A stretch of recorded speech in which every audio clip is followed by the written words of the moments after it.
The envelope sat on the gift table among the others, plain white with my name scrawled across the front, in my mother's handwriting. I remember picking it up during the reception, my new husband Daniel standing beside me, both of us smiling as we opened cards from family and friends. Most contained checks for $50 or $100, some with heartfelt notes about our future together. When I opened my parents' envelope, I found a check for exactly $10. Not $100. Not even $50. Just $10 with a memo line that read, "Wedding gift," in my father's careful printing. I stared at it, certain there must be a mistake. Maybe they'd written the amount wrong. Maybe there was another envelope coming. But when I looked up, I saw my mother whispering to my Aunt Barbara, both of them glancing my way, with expressions I couldn't quite read. Daniel squeezed my hand. "Is that a joke?" he asked quietly. Before I could answer, my father's voice boomed across the reception hall. "Well, honey, we figured $10 was more than enough. It's not like this wedding cost us anything." The nearby tables went silent. Heads turned. My face burned with shame as scattered laughter rippled through the room. My cousin Stephanie leaned over from the next table, her eyes wide with disbelief. "Did he really just say that?" she whispered, but her voice carried further than she intended. My mother smiled brightly, as if she'd just delivered the punchline to a wonderful joke. "We spent all our money," she announced to anyone listening. That was a real celebration. This one's more modest, so we adjusted accordingly. Victoria, of course, my younger sister, the golden child who could do no wrong in our parents' eyes.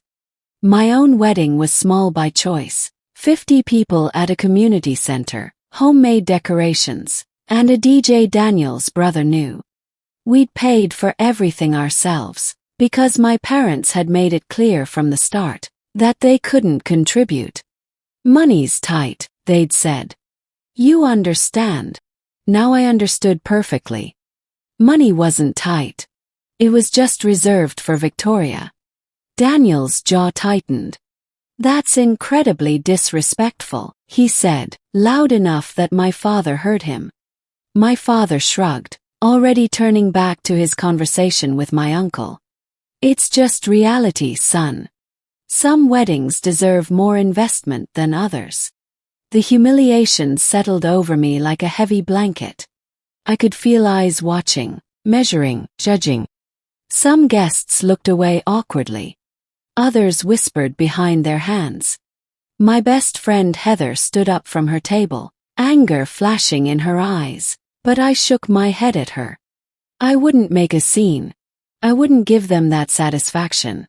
Instead, I folded the check carefully and slipped it into my purse. My hands shook slightly, but I kept my face neutral, my smile fixed in place. Daniel pulled me close, his arm around my waist, and we moved through the rest of the reception, like nothing had happened. But something had happened. Something fundamental had shifted inside me. My whole life I'd been second best. The afterthought. The daughter who got hand-me-downs, while Victoria got shopping trips. The one who received practical gifts, while Victoria got jewelry. The child whose achievements were met with polite nods while Victoria's were celebrated with family dinners. I'd accepted it as normal. I told myself that parents couldn't help having favorites, that it didn't mean they didn't love me. I'd made excuses for them at every turn, convincing myself that their neglect wasn't intentional. But this was intentional. This was calculated. This was them telling me, in front of everyone I cared about, exactly how little I mattered to them. Later that night, in our hotel room, I stood in front of the mirror still wearing my wedding dress. Daniel had gone to get ice, leaving me alone with my thoughts, and that $10 check burning a hole in my purse. I thought about my high school graduation 8 years earlier. I'd been valedictorian, earned a full scholarship to college, achieved something my parents had once said was impossible for our family. The ceremony was on a Saturday afternoon in May. Victoria had a beauty pageant the same day. Not the finals. Not even a regional competition. Just a preliminary round at a shopping mall 3 hours away. My parents chose the pageant. "You'll understand when you're older," my mother had said the night before graduation. "Victoria needs our support right now." This pageant could open doors for her. Besides, graduations are all the same. We'll see the photos. My grandmother came to my graduation. So did Aunt Barbara. They cheered when I walked across the stage, and took pictures afterward. But the seat where my parents should have been sitting remained empty. Victoria didn't even place in her division that day. She came home crying, and my parents spent the entire evening comforting her, telling her she was beautiful and talented, and the judges were obviously blind. Nobody asked about my speech, or my scholarship, or how it felt to be valedictorian. I finally took off my wedding dress around midnight, hanging it carefully in the closet. Daniel found me sitting on the bathroom floor in my slip, clutching that $10 check, tears streaming down my face. He didn't say anything at first. He just sat down beside me, and pulled me into his arms, letting me cry against his shoulder, until my whole body shook, with sobs I'd been holding back for hours. "I feel so stupid," I whispered. "I should have expected this. I should have known they'd find a way to make even my wedding about Victoria." "You're not stupid," Daniel said firmly. "They're cruel. There's a difference." $10, I said, staring at the check. "They gave us $10, and acted like they were doing us a favor." Daniel took the check from my hand and studied it. Then he stood up, walked to his suitcase, and pulled out a small frame he'd packed. He placed the check inside it, wrote, "Never forget what you're worth to them," on the back, and set it on the bathroom counter. "We're keeping this," he said. "Not as a reminder of shame. As a reminder of what we overcame." I looked at him, this man who'd chosen me, when my own family barely acknowledged me. "I don't want to overcome it," I said. "I want to prove them wrong." The Monday after our honeymoon, I discovered Victoria's social media posts. She documented everything: her luxury resort in the Maldives, the overwater bungalow our parents had paid for, the spa treatments and sunset dinners, and shopping excursions in Dubai on the way home. "Best parents ever." One caption read under a photo of her holding champagne on a yacht. "They know how to treat their girl right." The comments flooded in. Friends gushing over her amazing life. Strangers asking if her parents were accepting applications for adoption. Victoria responding with laughing emojis, and humble brags about how lucky she was. Not a single post mentioned my wedding. Not one acknowledgement that her sister had gotten married the week before. In Victoria's world, documented so carefully for her 5,000 followers, I simply didn't exist. I sat at my desk in the tiny apartment Daniel and I rented, scrolling through photos of a life I'd never have, funded by parents who couldn't spare more than $10 for my wedding gift. The contrast was so stark it almost made me laugh. But I didn't laugh. I closed my laptop and pulled out a notebook instead. If my parents wanted to make it clear where I stood in their priorities, fine. I'd stop expecting anything from them. I'd stop hoping for acknowledgement, or approval, or basic human decency. That afternoon, I made 3 decisions that would change everything. First, I would never again base my self-worth on their opinion of me. Their favoritism wasn't a reflection of my value. It was a reflection of their character. Second, I would build something so successful they couldn't ignore it. Not for their approval, but for my own satisfaction. Third, I would keep that framed $10 check, where I could see it every single day. Not as a wound but as fuel. Daniel came home from work to find me surrounded by business books from the library. "What's all this?" he asked. Research, I said. I'm starting an event planning business. I'd been working part-time as an administrative assistant, while taking online courses in business management. I enjoyed organizing things, coordinating details, making complicated logistics run smoothly. Several people had mentioned I'd be good at planning events. That's ambitious, Daniel said, but he was smiling. When do we start? We. You think I'm letting you build an empire alone? He sat down beside me and picked up one of the books. We're a team now. Your success is my success. That night, we drafted a business plan at our kitchen table. Daniel handled finances while I outlined services and strategies. We didn't have much capital, but we had determination and complementary skills. By morning, we had a name, Prestige Events. By the end of the week, I'd registered the business and printed basic cards. The first 6 months were brutal. I took any job I could get, no matter how small. Birthday parties for children, office retirement celebrations, small wedding receptions at community centers. I worked 16-hour days, often for barely minimum wage, when I calculated my actual hourly rate. Daniel worked his regular job, then came home to help me with paperwork and planning. We ate ramen most nights, and canceled our streaming services to save money. My parents never called to ask how the business was going. Victoria posted about her promotion at the cosmetics company, where she worked as a sales associate, and my mother commented on every post with heart emojis and congratulations. When I posted about landing my first corporate client, a small tech startup's holiday party, my mother didn't even like the post. But I didn't need her likes. I needed her to be wrong about me. The tech startup party went perfectly. The CEO was so impressed he recommended me to 2 other companies. Those referrals led to 3 more events. By the end of my first year, I had a steady stream of small clients, and a growing reputation for reliability and creativity. I reinvested every dollar back into the business.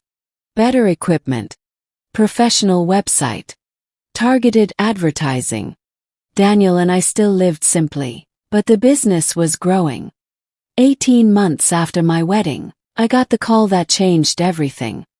The Riverside Hotel, one of the most prestigious venues in the city, needed an event coordinator for a last-minute conference.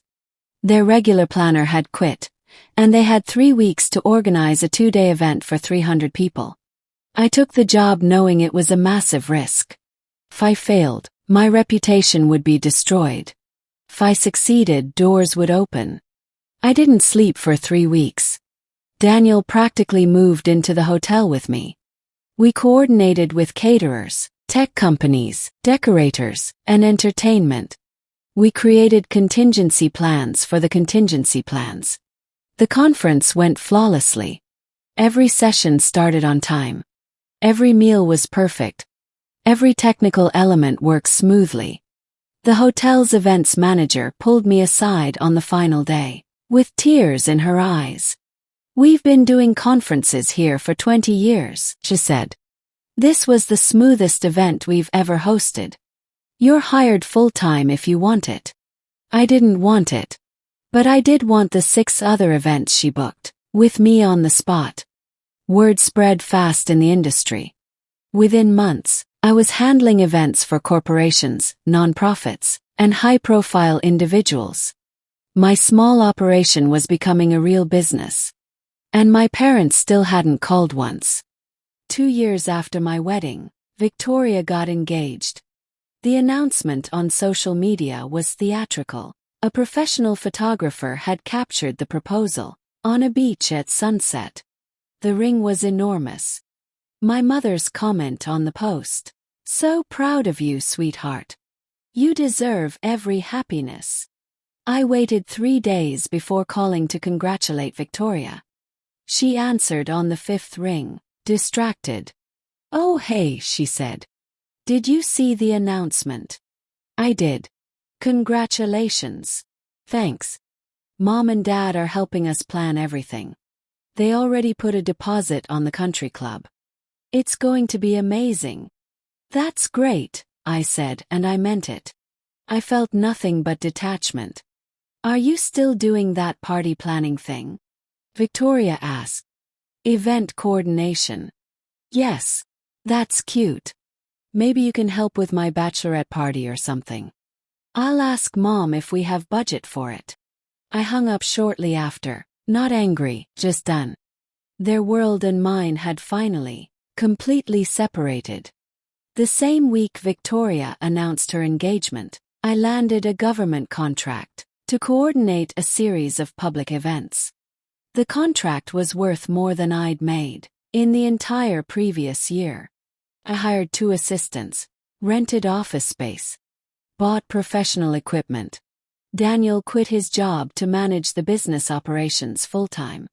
Prestige Events was becoming exactly what I'd envisioned, a respected, successful company that didn't need anyone's approval to exist.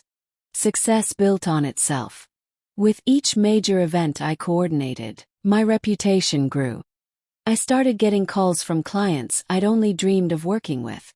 Museums, universities, Fortune 500 companies. I learned to negotiate better rates. I hired specialized contractors I trusted. I built systems that made complex events feel effortless. The work was still demanding, but it was different now. I wasn't scrambling for survival. I was choosing which opportunities to pursue. My parents must have heard about my success. Our hometown wasn't that large. People talked, but they never mentioned it when I saw them at family gatherings. At Thanksgiving that year, 3 years after my wedding, my Aunt Barbara pulled me aside. I heard you coordinated that festival downtown last month, she said. Everyone's talking about how professional it was. Thank you, I said. Your mother was at my book club last week. Someone mentioned your company. She acted like she didn't know what they were talking about. I wasn't surprised. Acknowledging my success would mean admitting they'd been wrong about me. Easier to pretend it wasn't happening. But it was happening. Every successful event was proof. Every satisfied client was validation. Every dollar I saved was power I'd never had before. And I saved aggressively. Daniel and I still lived in our modest apartment. We drove old cars. We packed lunches instead of eating out. 4 years after my wedding, I coordinated the governor's annual charity gala. The event was covered by local media. My name appeared in newspaper articles and television segments. The morning after the gala, I received 200 new business inquiries. My phone didn't stop ringing for a week. I had to expand again. Hired 3 more employees. Moved to a larger office. Invested in comprehensive insurance and professional certifications. Daniel and I finally felt stable enough to start thinking about buying a house. We'd been saving for years, living far below our means, investing carefully. We started looking at properties in nice neighborhoods. Nothing extravagant but comfortable. Houses with yards and good schools nearby, for the children we planned to have someday. That's when I saw the listing that made my heart stop. My parents' house. The house I grew up in. The house where I'd always been second best. They'd put it on the market. I called my Aunt Barbara immediately. What's going on with my parents' house? You didn't hear. Barbara sounded surprised. They're having financial trouble. Your father made some bad investments. They need to downsize. Financial trouble. The irony was almost poetic. How bad is it? Yes. Bad enough that they're worried about losing the house entirely if they don't sell soon. Between us, I think they're barely making mortgage payments. I thanked Barbara and hung up. Then I sat in my office for a long time, staring at the listing photos of my childhood home. The house was listed for less than I expected. The market had shifted, and desperate sellers had to accept lower offers. My parents were desperate. I thought about that $10 check, still framed on my office wall. I thought about every dismissal, every time my achievements were ignored, every moment I'd felt invisible in my own family. I thought about Victoria's wedding, which my parents had funded lavishly. About her honeymoon in the Maldives. About the car they'd bought her when she graduated college, while I rode the bus. I thought about the empty seat at my graduation. About the $10 that announced to everyone, at my wedding, exactly how little I mattered. And I made a decision. "Daniel," I said when he came into my office. "I want to buy my parents' house." He looked at me for a long moment. "Are you sure?" "Completely sure. This isn't just about having a nice house, is it?" "No," I said. "It's about them finally understanding that they were wrong. About me. About everything." Daniel sat down across from me. "How do you want to do this?" "Anonymously," I said. "Through a real estate agent. I don't want them to know it's me until closing day." Over the next week, I contacted a real estate agent I'd worked with on several corporate events. She agreed to represent an anonymous buyer and make an offer on my parents' house. The offer was fair but firm. Slightly below asking price, but with proof of funds and a quick closing timeline. My parents accepted the offer within 24 hours. They were that desperate. Felt no sympathy. I felt the cold satisfaction of chess pieces, moving exactly where I wanted them. The real estate agent handled everything. My parents never knew who was buying their house. They just knew someone with money had made an offer they couldn't refuse. Had the funds. Years of saving, living modestly, reinvesting profits. The business was generating steady income. Daniel and I had built something real, something stable, something that gave us options. While the sale processed, prepared, I had the $10 check professionally reframed, with a small brass plaque that read, "Wedding gift, 2019. I bought new furniture for the house. I planned exactly how I wanted to arrange everything." Victoria called 2 weeks before closing. "Did you hear, Mom? And Dad are selling the house." "I heard something about that," I said. "It's so sad. They're really struggling financially. I wish I could help them, but my husband and I just bought a new car." Course they had. A luxury SUV, if her latest social media posts were accurate. "Where are they moving?" I asked. "Some apartment across town. It's much smaller. Mom's really upset about downsizing." "That's difficult," I said neutrally. "I know. But what can you do, right? Money problems happen." After we hung up, I allowed myself a small smile. Money problems do happen. Especially when you consistently make terrible choices about where to invest your resources. What do you think about the sisters? Stay tuned for the remaining part of the story. Share your thoughts in the comment box. Subscribe and click the notification button for more revenge stories.